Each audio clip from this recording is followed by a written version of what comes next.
বন্ধুরা আপনারা যারা প্রধানমন্ত্রী আবাস যোজনার জন্য অ্যাপ্লাই করেছিলেন তো সেই নাম লিস্টে আপনাদের তো বন্ধুরা আপনারা সেই নাম লিস্ট থেকে আপনারা দেখে নিতে পারেন যে আপনারা যে প্রধানমন্ত্রী আবাস যোজনার জন্য যেটা অ্যাপ্লাই করেছিলেন তো সেটা রিজেক্ট হয়ে গেছে কি, তো আপনাদের সেটা ভেরিফাই হয়ে গেছে, সেটা আপনারা এখান থেকে অনলাইন থেকে দেখে নিতে পারেন। তো বন্ধুরা আপনারা কীভাবে অনলাইন থেকে সেই প্রধানমন্ত্রী আবাস যোজনার স্ট্যাটাস দেখবেন, অর্থাৎ প্রধানমন্ত্রী আবাস যোজনার জন্য যে আপনারা অ্যাপ্লাই করেছিলেন সেটা আপনাদের ভেরিফাই হয়েছে কি আপনাদের রিজেক্ট হয়ে গেছে, তো আপনারা কীভাবে অনলাইনে দেখবেন তো সেটা আজকের ভিডিওতে আমি আলোচনা করবো। তো বন্ধুরা আপনারা যদি এই স্ট্যাটাসটা চেক করে দেখে থাকেন, অর্থাৎ আপনারা যদি দেখেন যে আপনারা যে অ্যাপ্লাই করেছিলেন সেটা রিজেক্ট হয়ে গেছে, তো আপনারা তাহলে আবার অনলাইনে অ্যাপ্লাই করতে পারবেন। আর যদি আপনারা না জানতে পারেন যে আপনাদের রিজেক্ট হয়েছে কি ভেরিফাই হয়েছে, তো এটা যদি না আপনারা জানতে পারেন আপনারা সেই আশায় বসে থাকবেন যে আপনাদের বাড়ি তো আপনাদের আবাস যোজনার টাকা আপনাদের ব্যাঙ্ক অ্যাকাউন্টে ঢুকবে, তো সেই আশায় বসে থাকবেন এবং আপনাদের টাকাও ঢুকবে না। তো যদি আপনারা এটা অনলাইন থেকে চেক করে নেন তো জানতে পেরে যাবেন তো আপনাদের রিজেক্ট হয়েছে কিনা বা আপনাদের ভেরিফাই হয়ে গেছে কিনা। ভেরিফাই হয়ে গেলে তো কোনো চিন্তাই নেই, তো আপনার অ্যাকাউন্টে টাকা ঢুকবে। আর যদি আপনাদের রিজেক্ট হয়ে যায় তো আপনারা আবার অনলাইনে অ্যাপ্লাই করে দিতে পারেন। তো বন্ধুরা চলুন আজকের ভিডিওতে এটা নিয়ে আমি আপনাদেরকে আলোচনা করবো এবং পুরো ডিটেলস আপনাদেরকে দেখাবো। তো বন্ধুরা ভিডিওটি স্কিপ করবেন না, ভিডিওটি পুরো দেখতে থাকুন।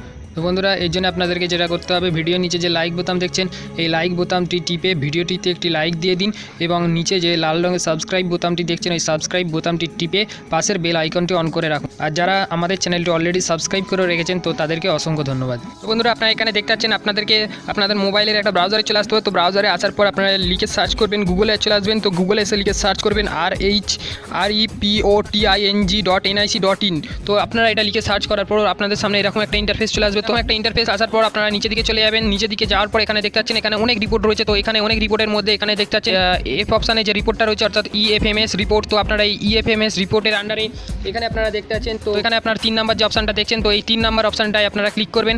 এই 3 নম্বর অপশানে ক্লিক করার পর আপনাদের সামনে এরকম একটা ইন্টারফেস চলে আসবে। তো এরকম একটা ইন্টারফেস আসার পর আপনাকে এখানে পরপর সাবমিট করতে হবে। তো বন্ধুরা যখনই আপনারা এই স্ট্যাটাসটা চেক করবেন অর্থাৎ এই রিপোর্টটা যখনই দেখবেন আপনাদের হাতের সামনে আপনারা আধার কার্ড, প্যান কার্ড বা ভোটার কার্ড এই তিনটের মধ্যে যে কোনো একটা নিয়ে বসবেন, না হলে আপনারা এই ফর্মটি এর মাধ্যমে চেক করে দেখতে পারবেন না। তো বন্ধুরা পরপর স্টেপ বাই স্টেপ আমি বলে যাচ্ছি, আপনারা পরপর step by step fill up করলে আপনাদের সামনে পেজটি ওপেন হয়ে যাবে। তো বন্ধুরা এখানে আপনারা আপনাদের ভোটার কার্ড বা আধার কার্ড বা প্যান কার্ড আপনারা দেখে নিন আপনাদের স্টেট যেটা আছে, তো সেই স্টেটটা আপনারা এখান থেকে সিলেক্ট করে নিন।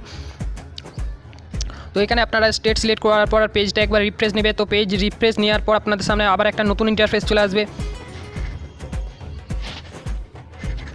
তো এখানে আপনাদেরকে আরেকবার তো এখানে আপনারা দেখতে পাচ্ছেন তো এখান থেকে আপনাদেরকে সিলেক্ট করে নিতে হবে আপনাদের ডিস্ট্রিক্ট। আপনারা দেখে নিন আপনাদের আধার কার্ড বা প্যান কার্ড বা আপনাদের ভোটার কার্ডে যেটা আছে, তো আপনারা ওখানে যে ডিস্ট্রিক্টটা আছে তো আপনারা সেই ডিস্ট্রিক্টটা সিলেক্ট করে নিন। সিলেক্ট করার পর এখান থেকে আপনাদের ব্লকটা সিলেক্ট করে নিন।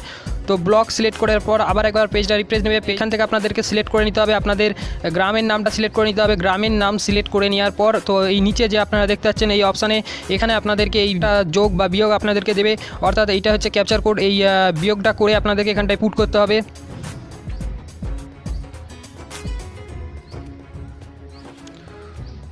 তো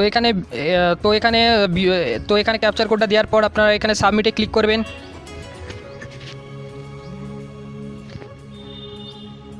তো সাবমিটে ক্লিক করার পর আপনারা নিচে দিকে চলে আসবেন। তো আপনাদের সামনে এরকম ফুল একটা ইন্টারফেস চলে আসবে। তো আপনারা এখানে দেখতে পাচ্ছেন তো এখানে রেজিস্ট্রেশন নাম্বার এবং বেনিফিশিয়ারি নেম সমেত এখানে পুরো ডিটেলস দিয়ে দিয়েছে। এখান থেকে আপনারা আপনাদের নামটা খুঁজে নেবেন। তো এখানে খুঁজে নেওয়ার পর আপনারা এখানে দেখতে পাচ্ছেন তো ভেরিফাই। তো এখান থেকে আপনারা দেখে নিতে পারবেন যে আপনারা যে ফর্মটা ফিল আপ করেছিলেন সেটা ভেরিফাই হয়েছে কি রিজেক্ট হয়ে গেছে। তো এখানে আপনারা দেখতে পাচ্ছেন তো রিজেক্ট হয়ে গেলে কী কারণে রিজেক্ট হয়েছে এখানে দেখিয়ে দিয়েছে। তো এখানে ব্যাঙ্ক অ্যাকাউন্টের প্রবলেমের কারণে এগুলো রিজেক্ট করে দেওয়া আছে। তো এরকমভাবে আপনারা আপনাদের গ্রামের সমস্ত মানুষ এই ফর্মটি ফিল আপ করেছিলেন অর্থাৎ প্রধানমন্ত্রী আবাস যোজনার জন্য অ্যাপ্লাই করেছিলেন। তো এখানে সবারই দেখতে পারবেন তো কার এখানে ভেরিফাই হয়েছে এবং কার রিজেক্ট হয়ে গেছে। তো যাদের রিজেক্ট হয়ে গেছে তারা আবার নতুনভাবে অ্যাপ্লাই করতে পারবেন। তো বন্ধুরা এইরকমভাবে আপনারা দেখে নেবেন। তো বন্ধুরা আপনারা এইভাবে বাড়িতে বসে অনলাইনের মাধ্যমে আপনারা নিজের ফোনের মাধ্যমে আপনারা দেখে নিতে পারবেন যে প্রধানমন্ত্রী আবাস যোজনার জন্য আপনারা যে অ্যাপ্লাই করেছিলেন তো সেটা আপনাদের রিজেক্ট হয়ে গেছে কি ভেরিফাই হয়ে গেছে। তো আপনারা এইভাবে অনলাইন থেকে দেখে নিতে পারবেন। তো বন্ধুরা যদি ভিডিওটি ভালো লেগে থাকে তাহলে অবশ্যই একটা ভিডিওটিতে লাইক করবেন এবং সবাই ভালো থাকুন, সুস্থ থাকুন এবং আমাদের চ্যানেলটি সাবস্ক্রাইব করে আমাদের সঙ্গে থাকুন।